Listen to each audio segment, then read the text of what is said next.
The Finding of Shardik, Chapter 10 of Shardik by Richard Adams, read by Celeste Lawrenson of September 2020. The Finding of Shardik. As the sun rose higher and moved southward round the hill, the watery glitter from the reed beds, reflected into the trees along the shore, was sifted upwards through the translucent leaves, to encounter at last and be dimmed by the direct rays penetrating among the higher branches. A green, faint light, twice reflected, shone down from the undersides of the leaves, speckling the bare ground between the tree trunks, placing the faintest of shadows beside fallen twigs, glistening in tiny points along the domes of the pebbles. Dappled by the continual movement in the sunlit water, the leaves seemed stirred as though by a breeze. Yet this apparent disturbance was an illusion. There was no wind. The trees were still in the heat, and nothing moved except the river flowing outside.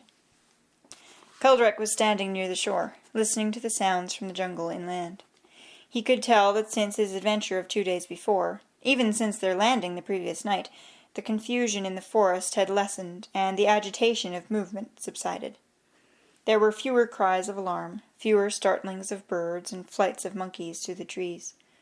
No doubt many of the fugitive creatures had already fallen prey to others. Of those surviving, most must have begun to move eastwards down the island in search of food and safety. Some, probably, had taken to the water again, making for the Teltherna's southern bank on the opposite side of the strait. He had seen prints here and there in the mud, and narrow passages broken through the reeds. The thought came to him, suppose he should be gone. Suppose he is no longer on the island. We would be safe then, he thought, and my life, like a stream after a cloudburst, would return between its banks where it ran 2 days ago. He turned his head towards the Tuginda, who, with Belcodrazat, was standing a little way off among the trees. But I could not become once more the man who fled from the leopard. 2 days. I have lived 2 years. Even if I were to know that Shardik will kill me, and like enough he will, still I could not find it in my heart to pray that we should find him gone. The more he considered, however, the more he felt it probable that the bear was not far away. He recalled its clumsy, weary gait as it made off through the bushes, and how it had winced in pain when it scraped its side against the tree. Huge and fearsome though he was, there had been something pitiable about the creature he had seen. If he were right, and it had been hurt in some way, it would be more than dangerous to approach.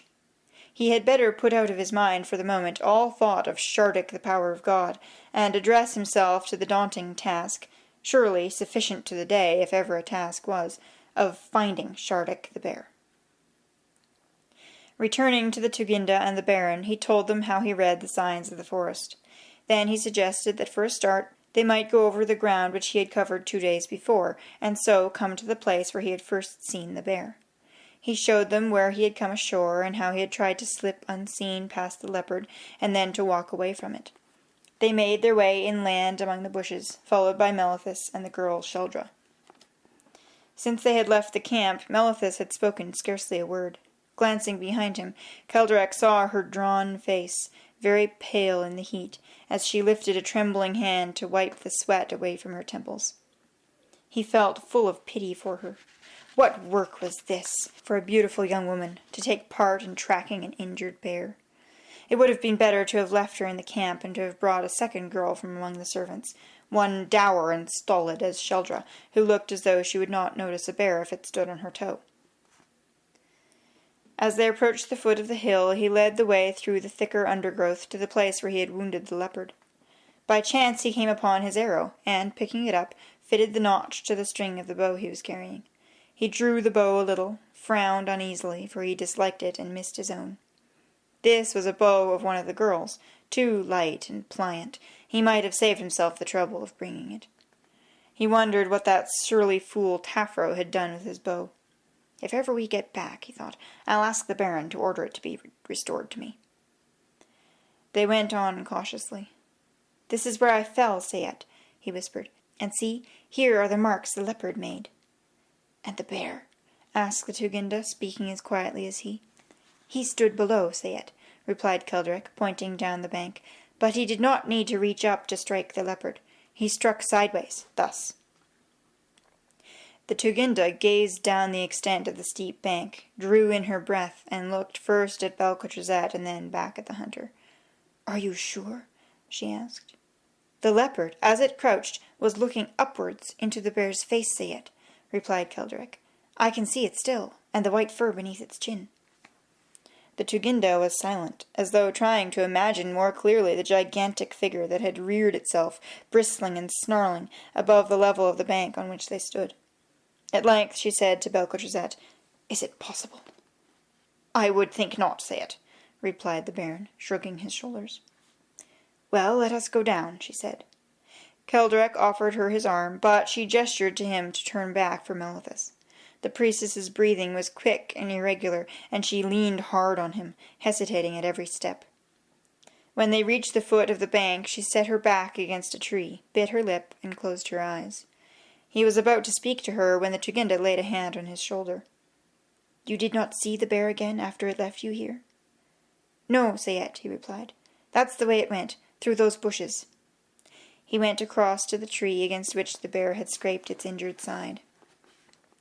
"It has not returned this way."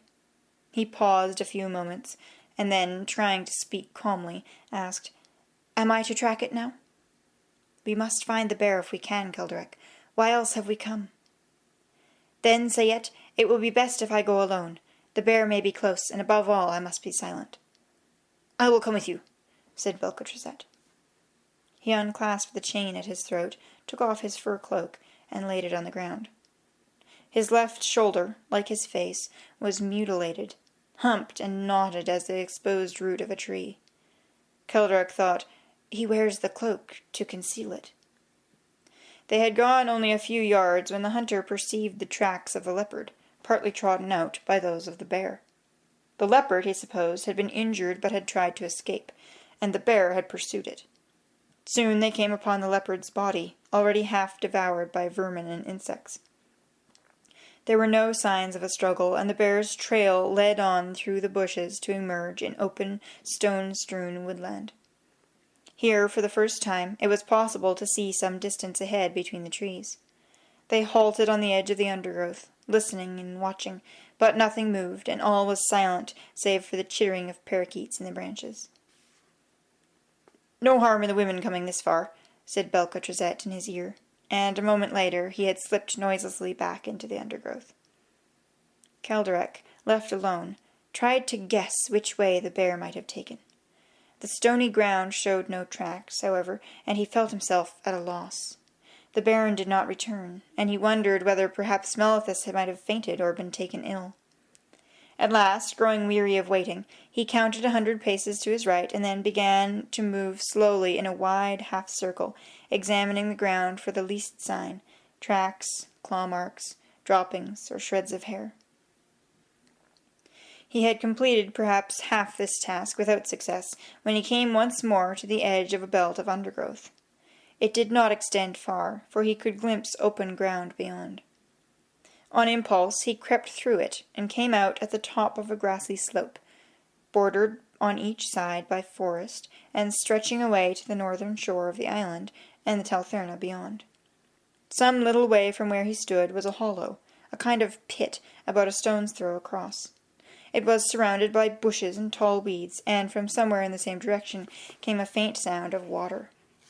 He might as well go and drink, he thought, before returning. To recover the bear's tracks, now that they had lost them, would probably prove a long and arduous business. Setting off across the open ground, he saw that there was indeed a brook running down the slope beyond the hollow.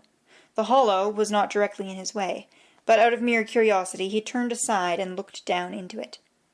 Instantly he dropped on his hands and knees, concealing himself behind a thick clump of weeds near the verge. He could feel the pulse behind his knee like a finger plucking the tendon, and his heart was beating so violently that he seemed to hear it. He waited, but there was no other sound. Cautiously he raised his head and looked down once more. In contrast to the heat-parched forest all about, the ground below was fresh and verdant. On each side grew an oak, its lower branches level with the top of the pit, and spreading over the ground near the brink. The foot of the trunk was surrounded by short, smooth turf, and close by, in its shade, lay a shallow pool. There was no outfall, and, as he watched, the water, still as glass, reflected 2 duck, which flew across a shield-shaped cloud, wheeled in the blue, and passed out of sight.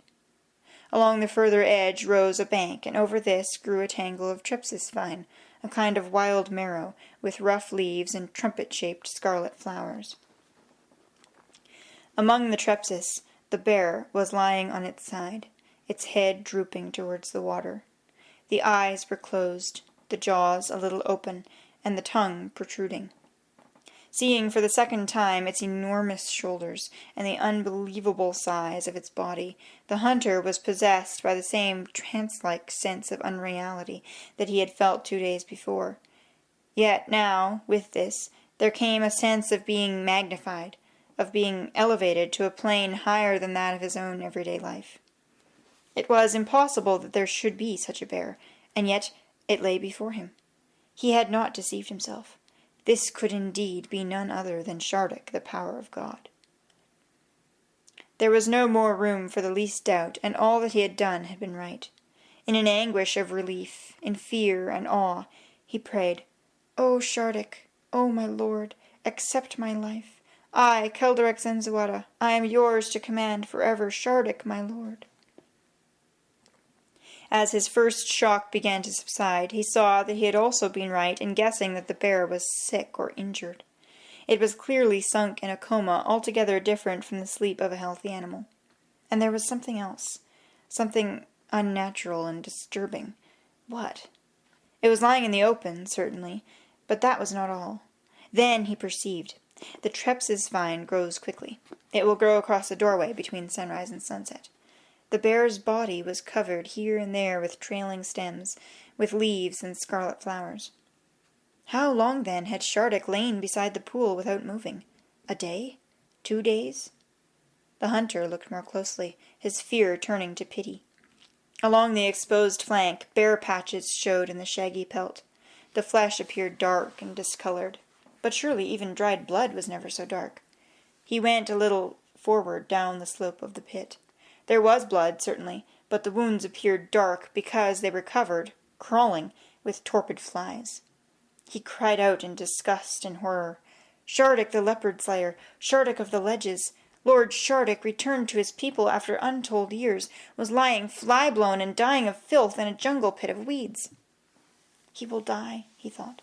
He will die before tomorrow, unless we can prevent it. As for me, I will go down to help him no matter what the danger. He turned and ran back across the open ground, smashed his way noisily through the belt of undergrowth, and raced on between the trees towards the place where the Baron had left him. Suddenly he felt himself tripped, and fell sprawling with a jolt that left him dazed and winded. As he rolled over, gasping for breath, the floating lights before his eyes cleared to reveal the face of Belcotrazette, awry as a guttering candle, with one staring eye for flame. "What now?" said the twisted mouth. "Why do you run about making a noise like a goat in a market pen, you coward?" "Tripped, my lord," gasped Kelderek. "It was I who tripped you, you craven fool. Have you led the bear upon us? Quick, man, where is it?" Kelderek stood up. His face was cut, and he had twisted his knee, but mercifully his wounded shoulder had escaped. "I was not running from the bear, my lord. I have found him. I have found Lord Shardik, but he may well be in the sleep of death. Where is the Tuginda?" "I am here," she said from behind him. "How far away, Kelderek?" "He is close, Sayet, injured and very ill, so far as I can judge. He cannot have moved for over a day. He will die." "He will not," replied the Tuginda briskly. "If it is indeed Lord Shardik, he will not die. Come, lead us there." Halting on the edge of the pit, Kelderek pointed in silence. As each of his 4 companions reached the verge, he watched them closely. Belcotrazette started involuntarily, and then, or so it seemed, averted his eyes, although actually fearful of what he saw.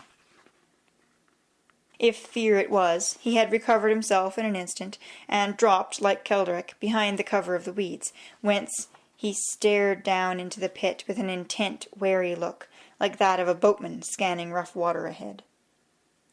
Melithus barely looked down before raising her hands to either bloodless cheek and closing her eyes. Then she turned her back and sank to her knees, like a woman stricken to the heart by dreadful tidings.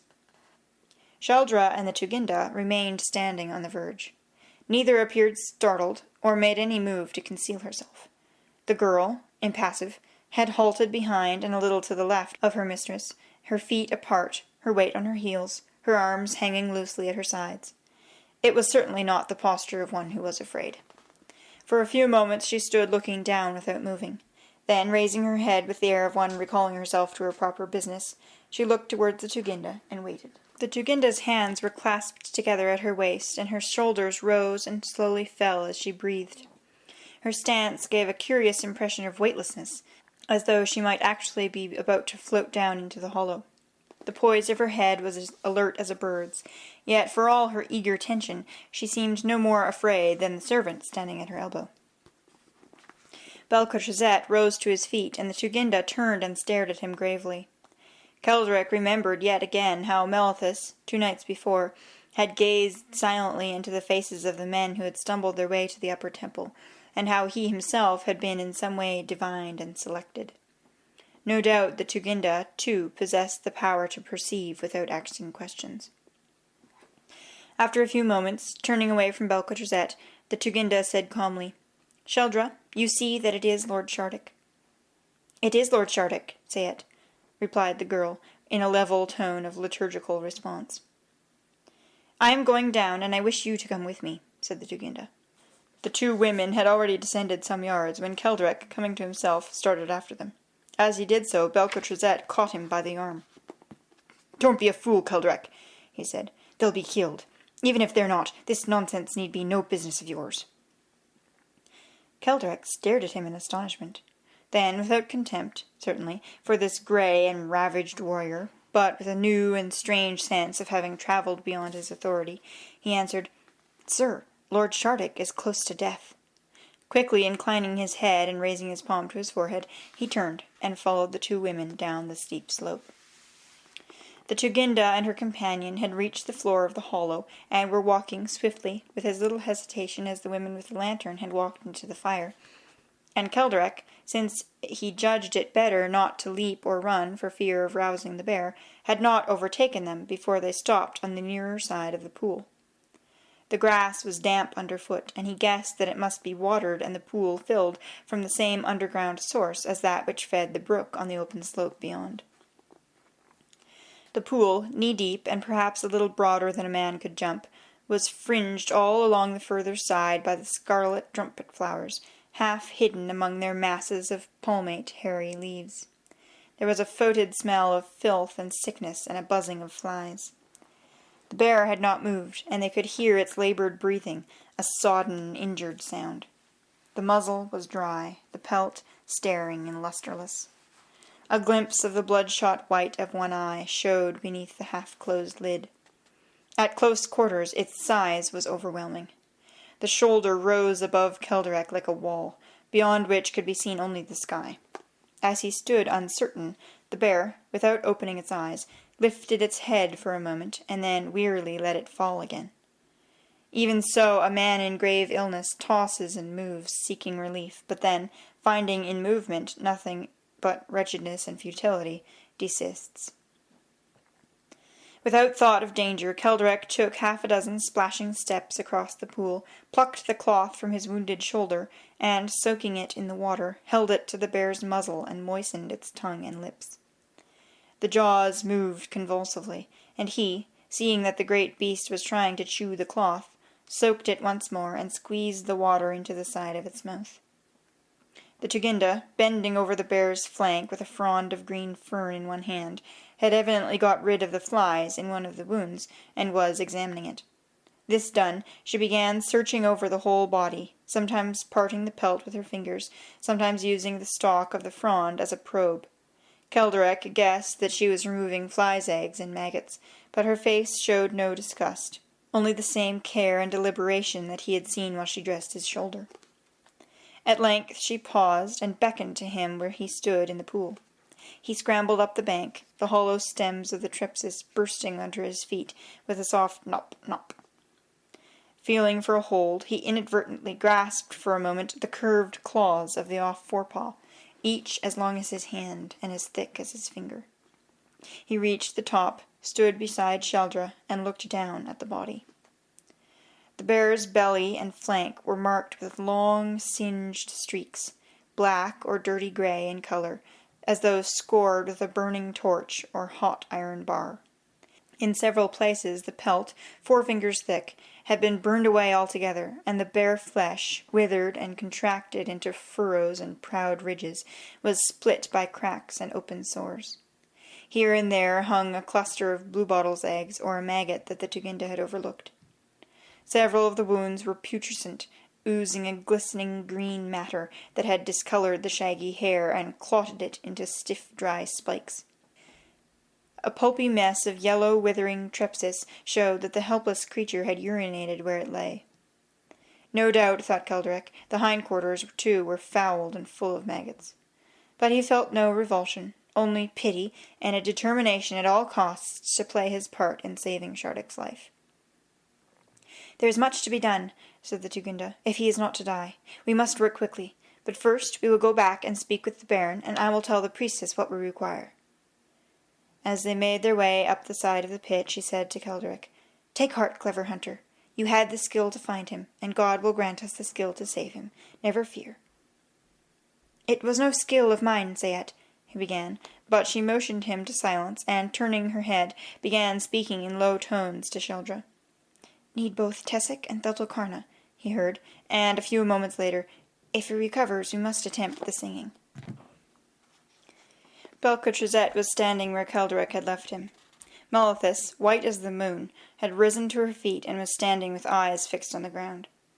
"There are many wounds," said the Tuginda, "and several are fly-blown and poisoned. He must have fled from the fire across the river, but of that I was already sure when Keldrek first told us his tale." Belcotrazette paused as though deliberating with himself. Then, with the air of one resolved, he looked up and said, "Sayet, let us understand one another, you and I. You are the Tuginda, and I am the High Baron of Ortelga, until someone kills me. The people consent to obey us because they believe that each of us, by one means or another, can keep them safe. Old tales, old dreams, people can be ruled and led by these as long as they believe in them and in those who draw from them power and mystery. Your women walk on fire, take away men's names out of their minds, plunge knives into their arms and take no hurt. That is good, for the people fear and obey. But of what help to us is this business of the bear, and what use do you mean to make of it?" "I don't know," answered the Tuginda, "and this is no time to be discussing such things. At all costs we have to act quickly." "Nevertheless hear me, Sayet, for you will need my help, and I have learned from long experience what is most likely to follow from this deed and that. We have found a large bear, possibly the largest bear that has ever lived. Certainly I would not have believed that there could be such a bear, that I grant you. But if you heal it, what will follow? If you remain near it, it will kill you and your women, and then become a terror to the whole of Ortelga, until men are forced to hunt and destroy it at the risk of their lives. Even supposing that it does not kill you, at the best it will leave the island, and then you, having tried to make use of it and failed, will lose influence over the people. Believe me, Sayet, you have nothing to gain. As a memory and a legend, Shardik has power, and that power is ours. But to try to make the people believe that he has returned can end in nothing but harm. Be advised by me, and go back, now, to your island." The Tuginda waited in silence until he had finished speaking. Then, beckoning to the priestess, she said, "Malithus, go at once to the camp and tell the girls to bring here everything we are going to need. It will be best if they paddle the canoes round the shore and land down there." She pointed across the pit to the distant northern shore at the foot of the long slope. The priestess hurried away without a word, and the Tuginda turned back to the hunter. "Now, Keldrek," she said, "you must tell me, is Lord Shardik too sick to eat?" "I am sure of that, Sayet, but he will drink, and he might perhaps drink blood, or even take food which has been chewed small, as they sometimes do for babies." "If he will, so much the better. There is a medicine which he needs, but it is a herb, and must not be weakened by being mixed with water."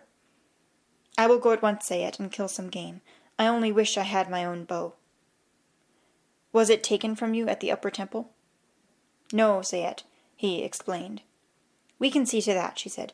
"I shall need to send to our Telga on several matters, but go now and do the best you can." He turned away, half expecting Belcracizet to call him back. But the Baron remained silent, and Keldrek, walking round the pit, made his way to the brook, and at last drank his fill before setting out. His hunting lasted several hours, partly because, remembering the leopard, he moved through the woods very cautiously, but mainly because the game was shy, and he himself nervous and disturbed. He had trouble with the bow, and more than once missed an easy mark. It was late in the afternoon before he returned with 2 brace of duck and a paca, a poor bag by his usual standards, but one for which he had worked hard. The girls had lit a fire downwind of the pit. 3 or 4 were bringing in wood, while others were making shelters from branches bound with creeper. Melethus, seated by the fire with a pestle and mortar, was pounding some aromatic herb. He gave the duck to Lilith, who was baking on a hot stone, and laid the paca aside to draw and skin himself. But first he went across to the pit. The bear was still lying among the scarlet trepsis, but already it looked less foul and wretched. Its great wounds had been dressed with some kind of yellow ointment. One girl was keeping the flies from its eyes and ears with a fan of fern fronds, while another, with a jar of the ointment, was working along its back and as much as she could reach of the flank on which it was lying. 2 others had brought sand to cover patches of soiled ground which they had already cleaned and hoed with pointed sticks. The Chuginda was holding a soaked cloth to the bear's mouth, as he himself had done, but was dipping it not in the pool but in a water jar at her feet. The unhurried bearing of the girls contrasted strangely with the gashed and monstrous body of the terrible creature they were tending. Keldrek watched them pause in their work, waiting as the bear stirred restlessly. Its mouth gaped open, and one hind leg kicked weakly, before coming to rest once more among the tripses. Recalling what the Baron had said, Keldrek thought for the first time, "If we do succeed in healing it, what, indeed, will happen then?"